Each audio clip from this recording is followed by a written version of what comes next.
So you should download that document, and it looks like this.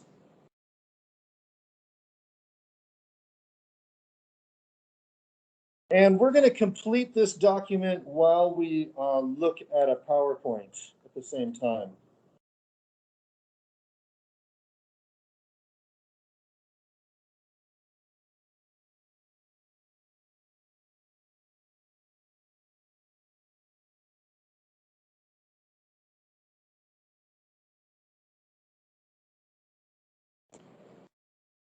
So give me a thumbs up when you're ready to move on.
All right, great. Looks like we're ready to go.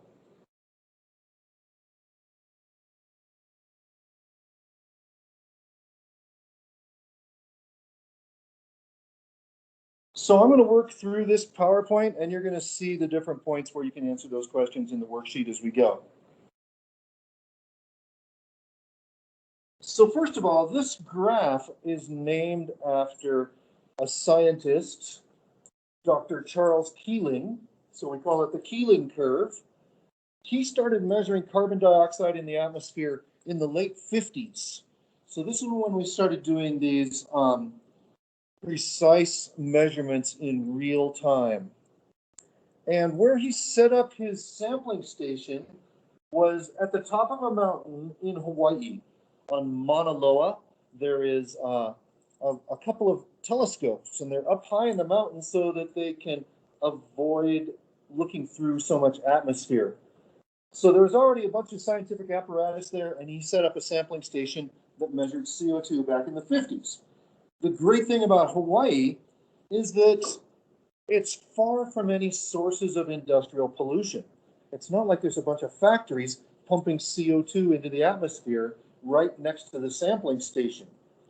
Not only that, it's out in the middle of the Pacific. So the entire atmosphere is mixing together all the time. And so it's getting a nice average measurement for the entire world of the amount of CO2 on the planet as a whole. So this has become a well-known graph named after Dr. Keeling.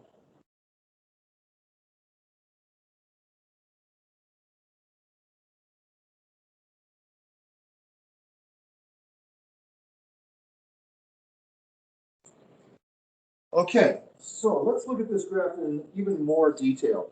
What I want you to notice is overall, it's pretty obvious that it's climbing, isn't it?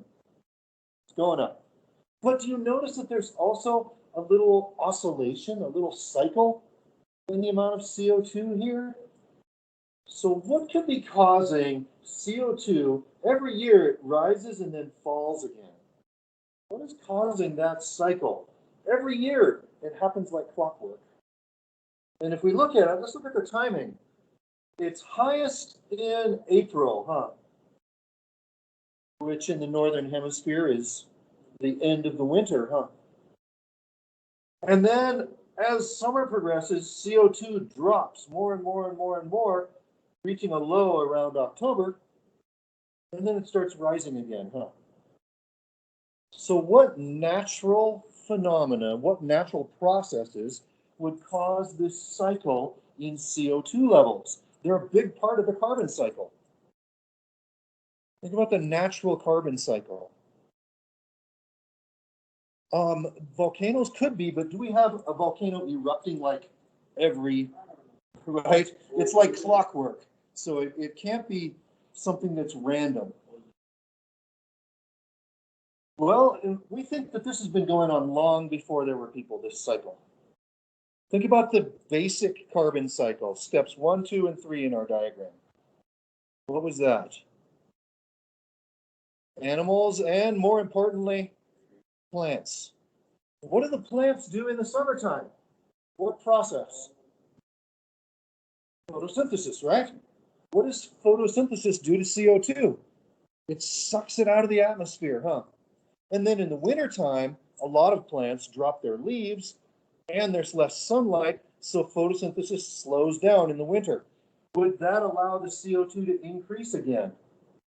Okay, so that's what we think is going on here for this first trend, is this yearly cycle in CO2 that results from photosynthesis, where plants remove the CO2 all summer long, and then it builds up again over the winter. And to me, one of the most impressive things about this graph is that the data that they're measuring is sensitive enough to show this cycle in photosynthesis. That shows that the measurement that they're making of CO2 is pretty precise if it can measure this year after year, this rise and fall in the amount of CO2 just from photosynthesis, which gives me more confidence in the quality of the data for the overall trend, which is pretty obvious, I think, this steady increase in CO2 since 1960. Just keeps going up and up. Notice when he started, it was around 320. And today, it's up about 410. And really not that much has changed in this time period, except for industrial processes that burn gasoline and coal and diesel and jet fuel. So the most likely explanation for this, the simplest explanation, is that people burning fossil fuels has added CO2 to the atmosphere. Now, what's concerning about this is this final bullet that we'll see in a minute. Humans have never been on the planet with this much CO2 in the air. We did not evolve with this much CO2. More carbon dioxide than we've ever experienced in all of human history.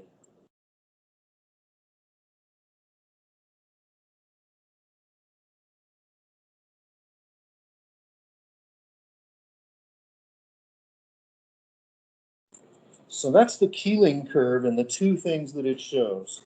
An increase in CO2 overall since the late 50s and a yearly cycle in CO2 as a result of photosynthesis. Now, volcanoes would have this same kind of impact, although there might be a volcano that goes off here and makes it rise up, and then it falls down again, and then there might be another one over here. It would be more random than this. But you're correct that it would also cause a spike in CO2, which would gradually dissipate again. But it would be totally random across here, huh?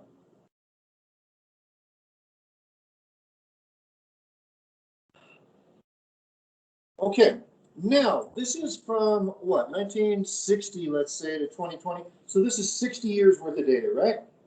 Let's look at 800,000 years worth of data. Okay? So now we're taking CO2 measurements over an 800,000 year period.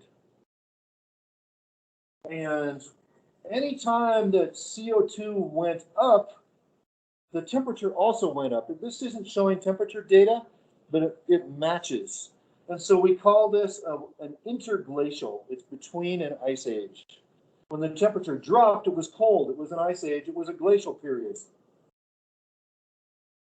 The highest concentration we've measured was about 300,000 years ago when it hit 300 parts per million. But like I said, today we've hit 410. And that increase is all within the last 100 years or so. So how do they get this data?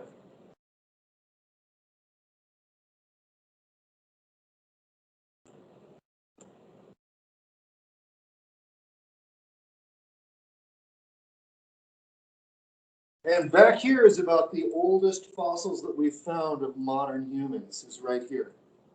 So there were precursors that hadn't evolved as much of us as us, like Homo erectus and Homo habilis back here. But Homo sapiens, the oldest ones we found is about there. That's what I mean when I said that we've never experienced this much CO2. So how do they get this data? Well, check this out. They take a big drill rig. And just like I saw a presentation about that was similar to this, that this guy does this with snow. And he first thought of it because back in the old days, in around 1900, he'd have to go to the store for his mom. And it was like the little town, mercantile. And she always told him to take a straw and put it in the butter and check the layers in the butter to make sure that none of it had gone bad. And so we're basically taking a giant straw and drilling down into the ice and pulling the core of the ice out of there. So this is how we measure these ancient CO2 levels. Of course, people weren't there to do it, were they? But as long as there's ice from that time, we can make this measurement. Because when snow falls, air is trapped in the snowflake. There's air spaces in that snowflake. The snow builds up over time. It gets more and more compressed, but the air gets trapped in there in these tiny bubbles. And so then we can dig down into the ice and take a sample of those little bubbles. Basically, you take a syringe, you take a needle into one of those bubbles and extract that gas, and you can measure the amount of CO2 by sampling that air that was in the bubble. And hopefully it makes sense that the oldest ice is at the bottom of the core sample. And we actually have some core samples that are over 2 miles long. And they have these frozen warehouses where they keep these core samples. The oldest ice core goes back 2.7 million years. So we can look at ice that's 2 million years old, 2.5 million years old. And we can measure the age using radioactive decay, or we can count the layers, just like with tree rings. So let's look at that. Look at this photo right here. This says that it's 19 centimeters long, 19 centimeters. So that's just one little section about this long. Okay? And then every time there's an arrow, notice that it's a light band. It alternates between light and dark, doesn't it? It turns out that the light bands, the light layers, are summertime ice. And the dark layers are wintertime ice. And so that's one way we could tell how old they are too, huh? We could just count the layers. And then you can take your samples appropriately.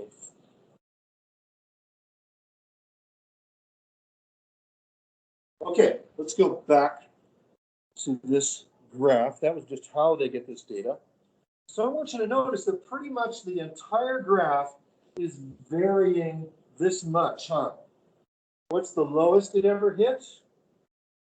What's the highest it ever hit? Before the Industrial Revolution, which is where the arrow is. So that's the natural variation of CO2 levels that we could count on.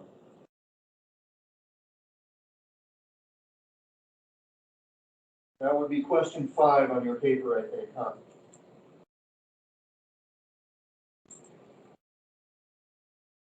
I would just use the brackets to figure out what that natural variation was. So just to make sure we're all on the same page about the Industrial Revolution, that was the time period when people started burning coal in factories around 1800.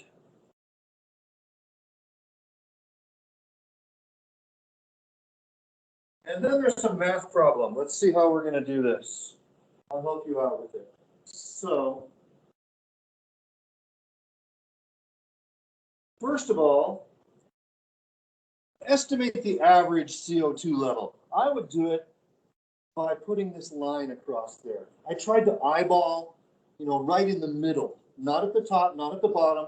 I was trying to eyeball approximately where was the average CO2 level during this entire 800,000 year time period. Okay? And then you're going to do a little percent just by taking today's level, and we'll just call that 410, will be easiest, minus whatever you think this average level is, divided by the average level again, the original level. Okay, so estimate what you think this average is, subtract it from 410, and then divide that estimate back into your answer. And then, of course, at the end, you have to multiply by 100 to change it to a percentage. And that will give you the percentage increase.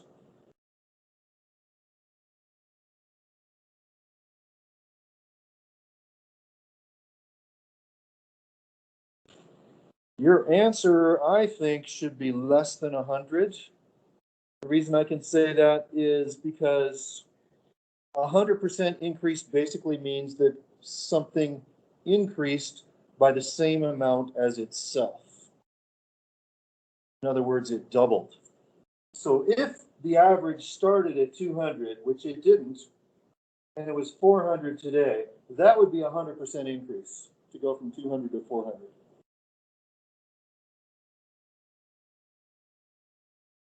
So I don't think it's going to be over 100% increase, but it's going to be pretty big.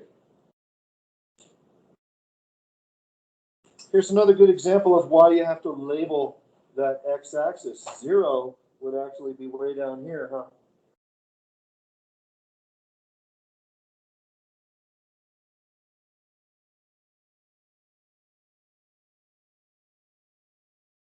Did you get an answer, anybody?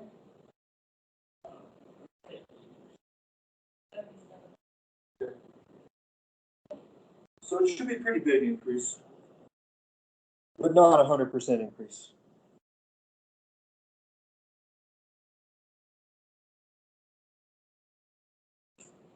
Now, sometimes people refer to this as the hockey stick graph.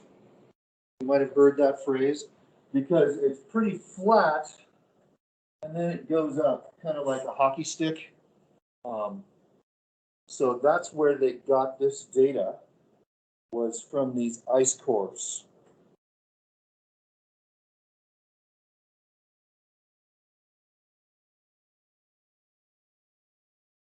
Okay.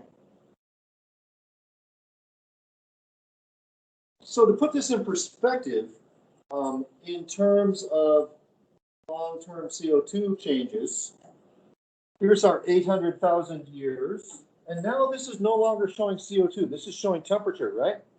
Is that what your third graph shows also? Yeah, yours shows long-term temperature changes going back 160,000 years. So yours goes about to here, huh? So your graph is a little different than this one. But this is showing both CO2 and temperature. Can you see how closely those two lines are correlated with each other? When one goes up, the other goes up. When one goes down, the other goes down. Right? So between 300,000 and 100,000 years ago was when modern humans first evolved in Africa. Then around 10,000 years ago, people started growing crops. 5,000 years ago, we had the first cities being built. 2,000 years ago was when Jesus was alive during the Roman Empire. And about 250 years ago is when people started burning coal during the Industrial Revolution. About 100 years ago, we invented cars and started burning oil as well as coal.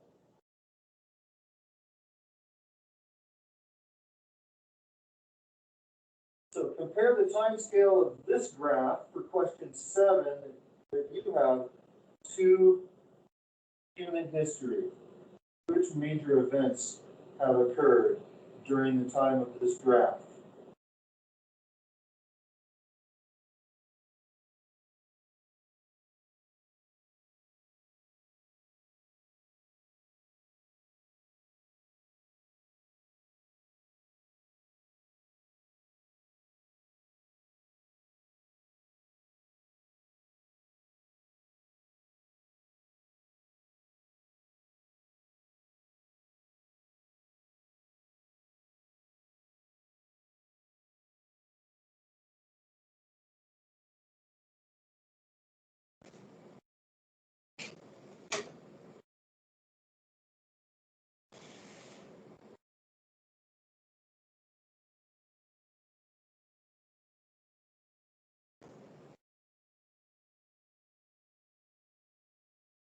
Okay, so hopefully you've answered, what was that, question 7?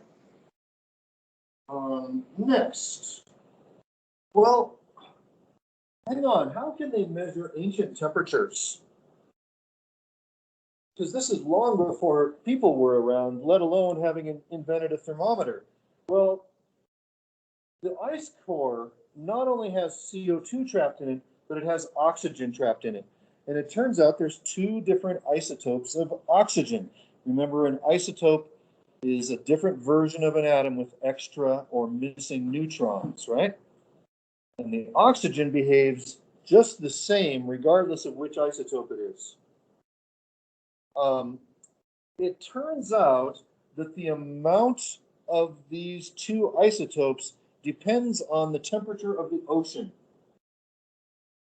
So when we compare the two forms of oxygen, this gives us a ratio that then we can use to calculate the temperature.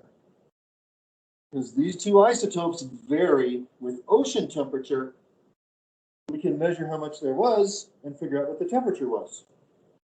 Specifically, the lighter oxygen 16 is less common in the ocean when it's cold. And that oxygen in the ocean gets taken up by fossil shells. So we can look at a fossil shell, measure the oxygen in the shell, and that's going to tell us if it was colder or warmer. On the other hand, oxygen 16 increases during warm periods.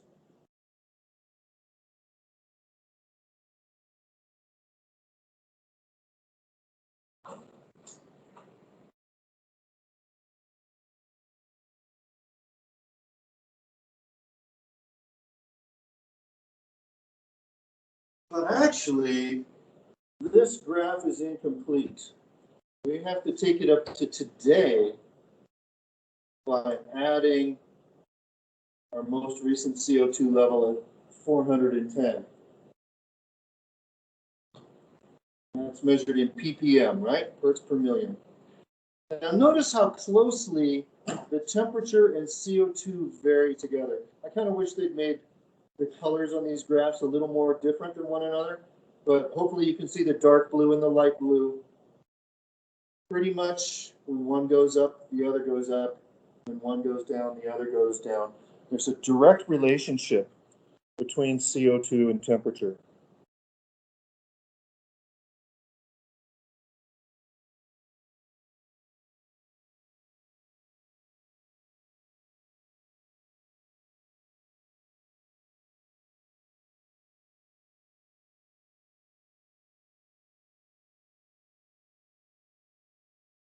So if there's this direct relationship between CO2 and temperature, and the CO2 is jumped up to here, what prediction would you make about future temperatures?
All right, let's move on to the next graph. So I think we looked at some of these before where they're showing the average annual temperatures and showing the difference between each year and the overall average. It tells us here that the long-term average they calculated was from 1901 to 2000. So the average temperature for the entire century is this zero line right here. Any bars that are blue were less than that average. Any bars that are red and above it were warmer than that average. Right? So it asks you to draw a trend line. And there's two different ways you could do this. One, which we show some of the major variations, and I think it would come out something like that. On the other hand, you could just draw an overall best fit line. If we averaged everything out to a straight line, it would look something like this.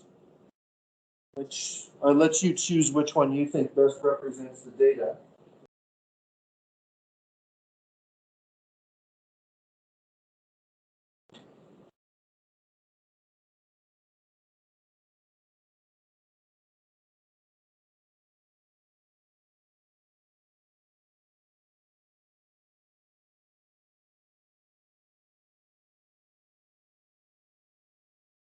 And then,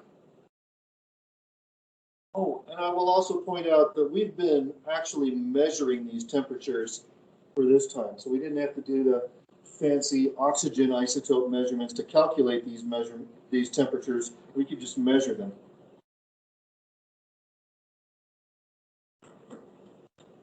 And here's something else to think about. This is showing Celsius on the y-axis. 1 degree Celsius is almost 2 degrees Fahrenheit. So the temperature changes that we're seeing here look kind of small, right? It's only gone up by 1 degree. Well, first of all, that's 1 Celsius degree. It's almost 2 degrees Fahrenheit. Also, is this showing daily weather changes or average climate? Because we're talking about the average temperature for the entire planet for an entire year has climbed by 1 degree Celsius. And just think about how much warming does it take to turn snow into rain? Like you could be out skiing on a day that's 31 degrees or 33 degrees. One of those days you're going to get fresh snow and the other you're going to be skiing in the rain, huh? So I want you to consider those things when answering that question. What is it, number 12?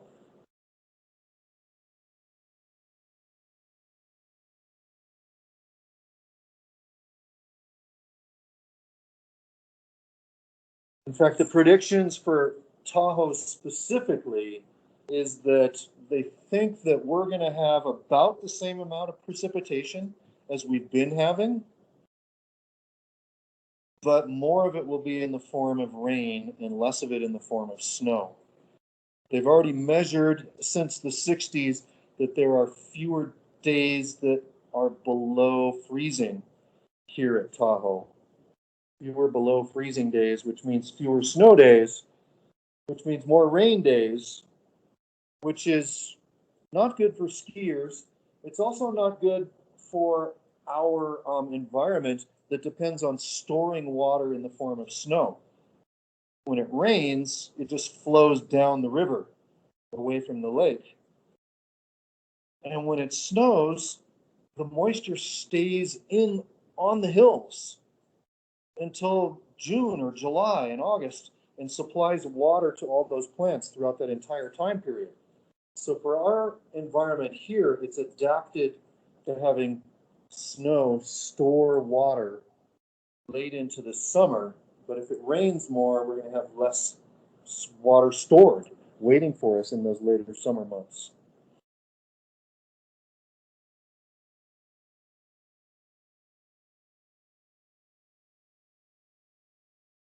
Okay, here's a different version of the next graph. I kind of like this one better. So first of all, let's see. There's a green line here that shows the observed actual measurements, right?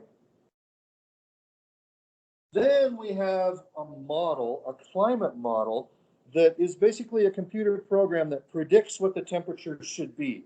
And what we want to see is that that model matches what has actually happened in the past.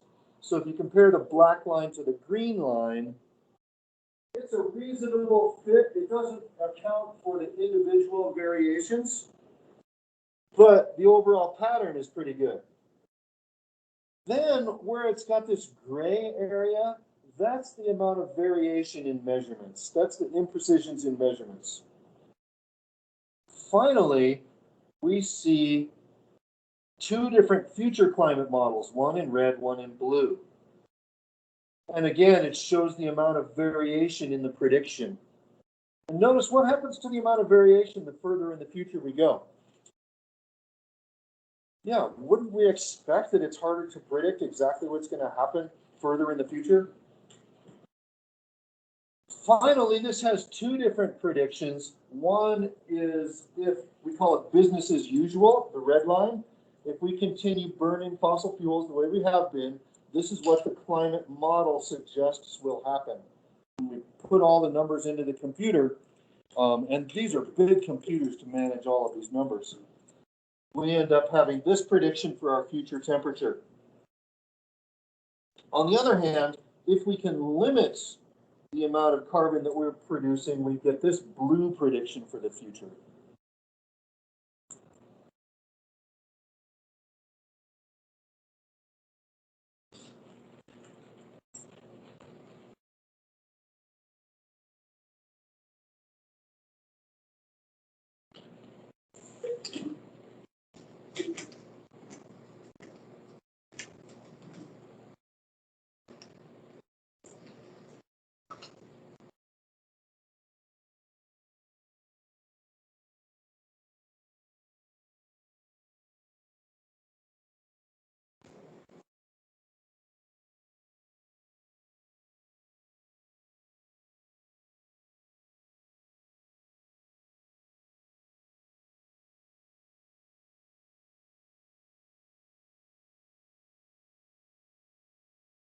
Okay, there's some more information about this graph too.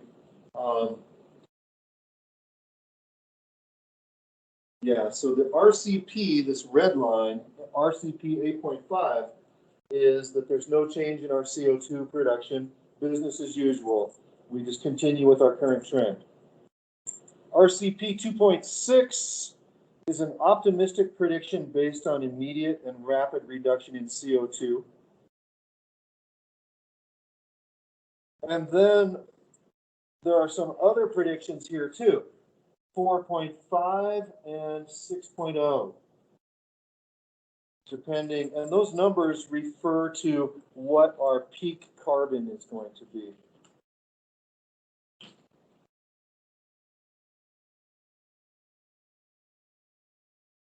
So the worst case is this 8.5, an increase in 8.5 degrees by 2100.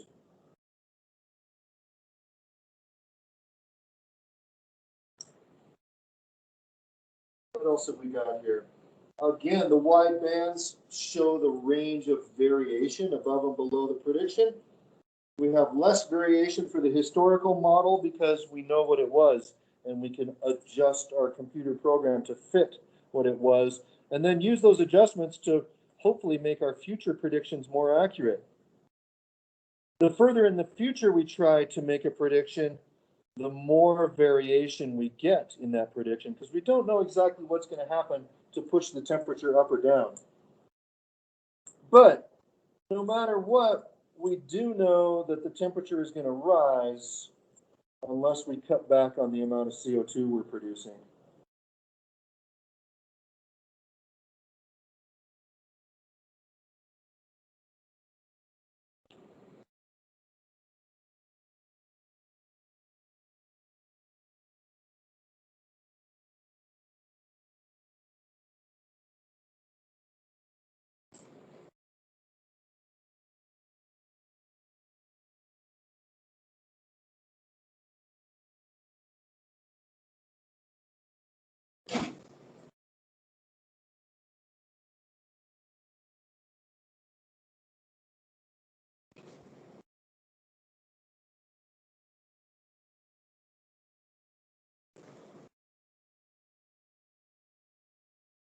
Okay, that takes us on to the topic of feedback loops. And I want to remind you that we could have either positive or negative feedback.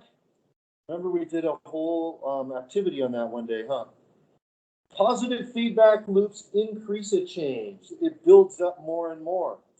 So here's an example where there's a few cows got frightened by some noise. They start running, but that scares more cows. So they start running. So more cows are now scared. They frighten other cows, and we end up with a stampede because the cycle kept building on itself. Positive feedback. Negative feedback, on the other hand, it shuts the change off. It decreases the change. It returns the system back to its starting point, keeps it in balance. And our body often uses these negative feedback loops to keep all of our different components functioning properly. For example, when you exercise, you sweat, and that evaporates, which cools your body back down. But it turns out with climate change, we're mostly concerned about positive feedback loops. And there's a couple of them to consider. The first one is about when we get warmer temperatures, we melt ice. And if that ice is melted, it's reflecting less sunlight. Because ice and snow are white, they reflect a lot of light away from the planet. So if we melt the ice and we expose the dark ocean water, or we expose the dark soil and rocks underneath the ice, we would expect those dark materials to absorb more heat. And if they're absorbing more heat, then the temperature rises more, huh? Which melts more ice, which exposes surfaces that absorb more heat, which increases the temperature more, and it just keeps building on itself. That's our first feedback loop. Probably the most obvious one.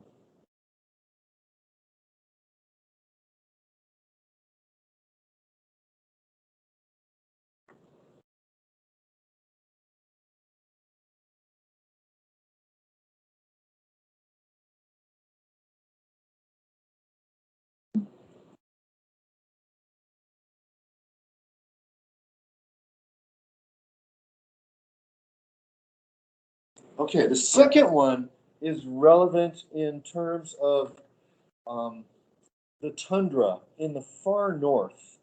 This frozen landscape is cold enough that even in the summertime, there's still ice underground. So imagine the moisture in the soil freezes during the winter, right? I mean, this morning when I went outside, I could see that the ground was frozen solid, even though it was muddy yesterday afternoon, right? It froze overnight, it's probably muddy again now, melted again. But in the tundra, in the far north, that layer of ice reaches 6, 10, 20 feet underground of frozen soil. In the summertime, the top 3, 4, 5, 6 feet of those layers, they do melt in the summertime. But then below that 6 feet, it remains solid ice. That's what we mean by permafrost. It's permanently frozen. Okay? But with climate change, we're seeing that depth to which it melts is increasing. Does that make sense? So we have warmer temperatures. This melts more of the permafrost. Well, it turns out that permafrost holds all kinds of ancient material in it that's 1,000 years old, 5,000 years old, nothing like the dinosaurs or coal or oil. But for example, there are places in Siberia where people have found a frozen mammoth that died like 10,000 years ago. It's been frozen this entire time, and the tribal people there will actually eat the meat because it's been frozen and preserved for 10,000 years old. Probably has a little freezer burn, but it's still that meat, huh? But as soon as it melts, it's going to start rotting, isn't it? And this is true not just for the animals that are frozen in the permafrost, but all the plants that have built up over time, right? All the leaves and twigs and all that stuff, they build up over time in the soil, but they're frozen. But when they melt, they start to decay, huh?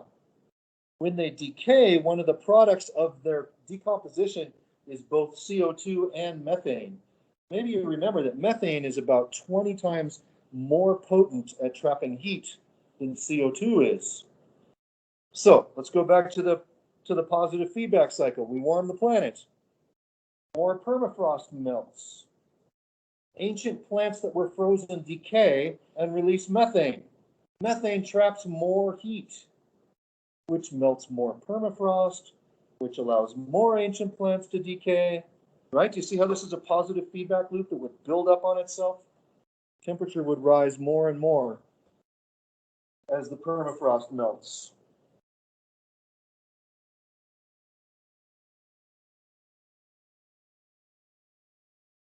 And there's some other impacts of melting permafrost as well.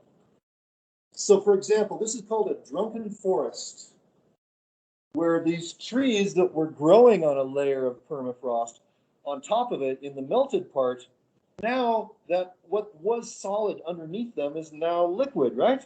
And so the trees start to fall over in these random directions. The drunken forest in Siberia or Alaska or northern Canada. But worse than that for people is if we have built a building on top of permafrost and the permafrost melts underneath the building, the foundation weakens and the entire structure can collapse. We can also have coastal erosion. Normally the frozen permafrost would keep those bluffs in place. But as they melt, they start to collapse, and that makes it easier for waves that are coming in from the ocean to erode them as well. On top of that, less ice on the sea means the waves are bigger, So they're causing more erosion. And these communities of native people that have lived in the Arctic for thousands of years, some of them are having to move their entire town to a new location.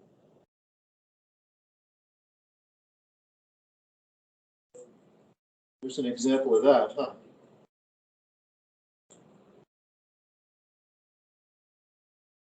I don't think their property values are much of it anymore.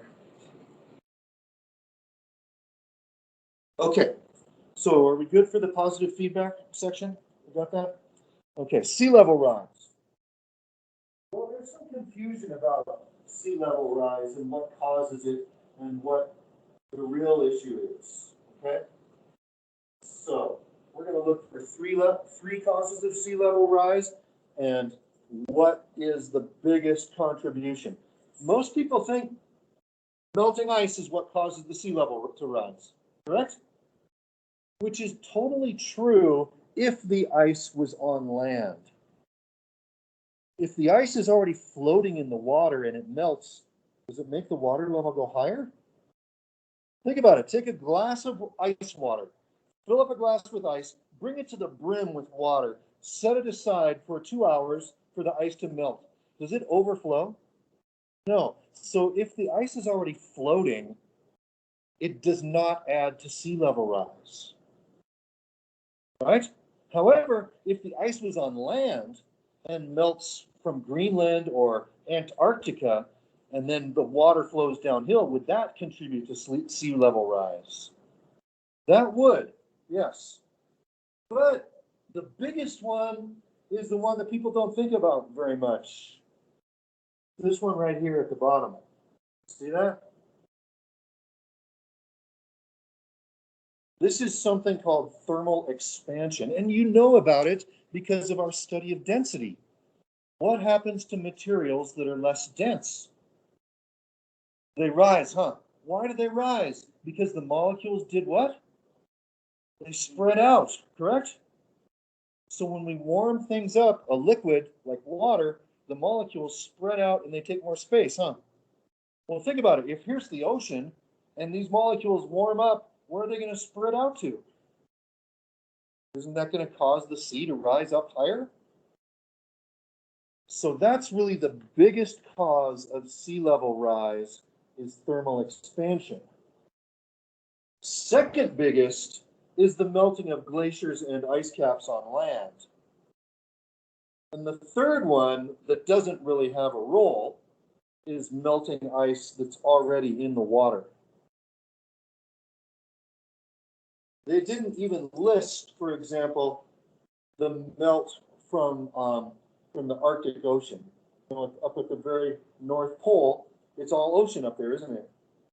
Covered with ice. When that ice melts, it doesn't cause the sea level to rise. But the ice covering Antarctica, as it melts and flows into the ocean, it does cause sea level rise. So hopefully we're getting straight on this. It's not just about melting ice. Most importantly is the thermal expansion. As the liquid heats up, the molecules spread apart more. They take up more space. Each individual molecule takes more space. And that's what we think is going to be the major cause of sea level rise, followed by the glaciers melting.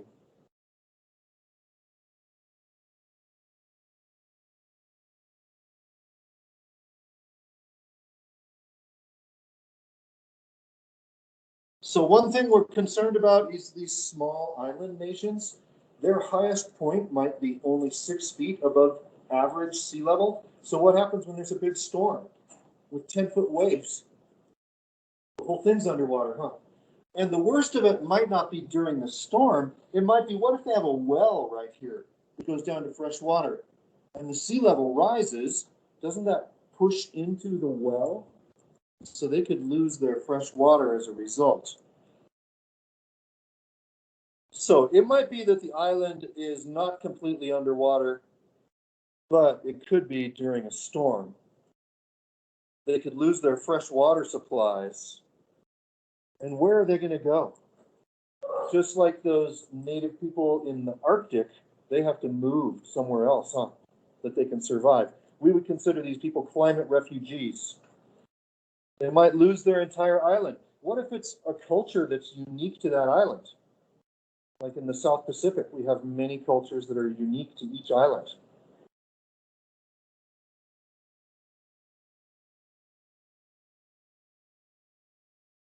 And here's a potential, a possible projection of the future coastline of the East Coast and the Gulf.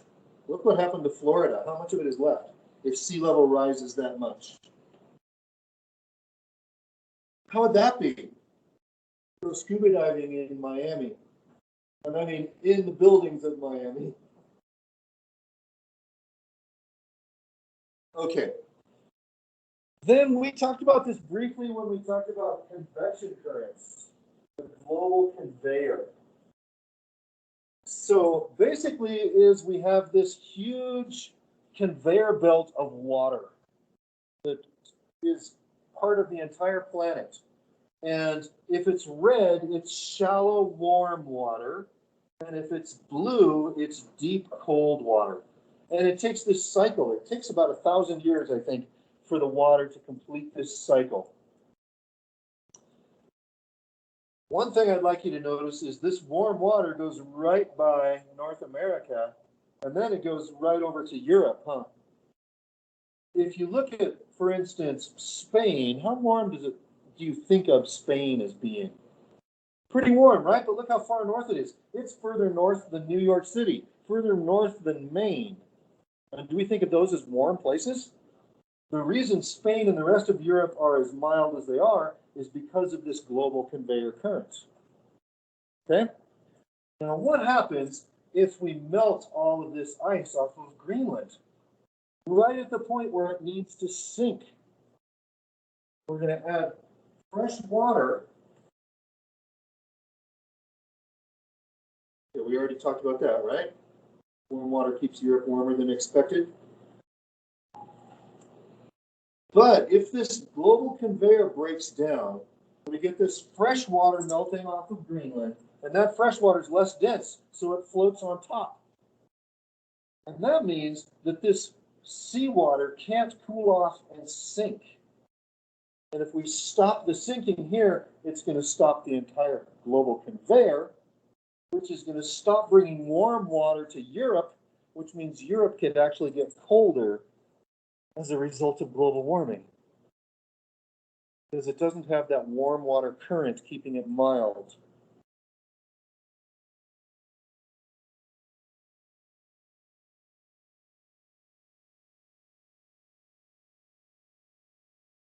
That one's kind of a tricky one to think about. Okay, finally, I'm surprised our timing is just right here. We might expect tropical diseases to spread more widely as a result of global warming, and in fact, they already have. For example, this is in Africa, and before 1970, these mosquitoes could only live at the low elevations, and these mosquitoes carry things like malaria and yellow fever.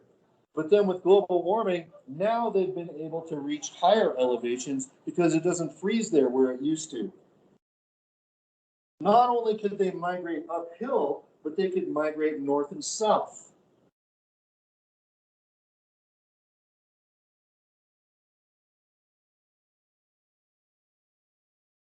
And so that's why we might see some tropical diseases arriving in the southern states before too long. Malaria, yellow fever, dengue, another one, Zika. These are all carried by tropical mosquitoes that haven't been able to live here, but if our climate changed, they might be able to.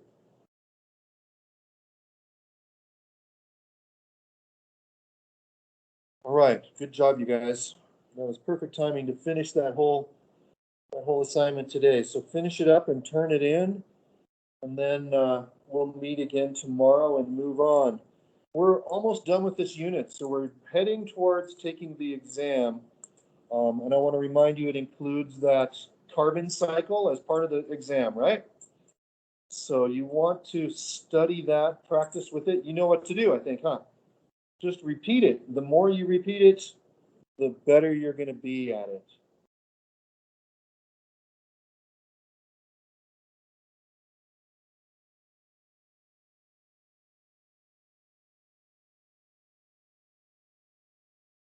And that's all I have for you guys at home. Thanks for being here. Bye.